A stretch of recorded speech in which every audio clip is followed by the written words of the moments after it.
ষষ্ঠ শ্রেণীর বাংলা প্রথম পত্র ক্লাসে মাদার তেরেসা অধ্যায়টি পাঠদানের সময় শিক্ষার্থীরা জানতে পারে ২৬শে আগস্ট মাদার তেরেসার জন্মদিন। তখন ওদেরকে নিয়েই ছোট্ট পরিসরে উদযাপনের পরিকল্পনা করি। বাড়ির কাজ হিসেবে মাদার তেরেসার ছবি আঁকা, কবিতা লেখা অথবা অন্তত একটি ভালো কাজ করে আসার নির্দেশনা দেই। নির্ধারিত দিনে আমি ক্লাসে ঢোকার আগেই ওরা প্রস্তুতি শুরু করে দেয়।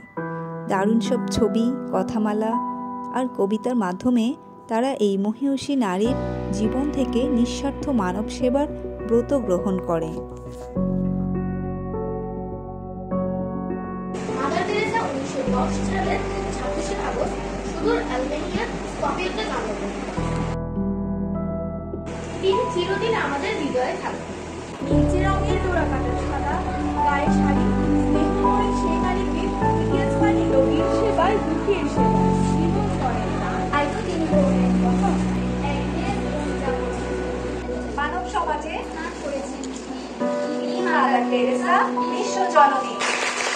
আমি আসার সময় হেঁটে আসছি বাসা থেকে এবং ওই জায়গাটা আমি পরিকল্পনা রাস্তা পার করে গরিব ফকির মানুষকে আমি খাবার কিনে দিয়েছি, বাসায় তাকে সাহায্য করেছি, অনেক শিক্ষককে কলম দিয়ে সাহায্য করেছি। গরিব মানুষ হাত ভাঙা দিয়ে যাচ্ছিল, তখন আমি তাকে টাকা দিয়ে সাহায্য করেছি।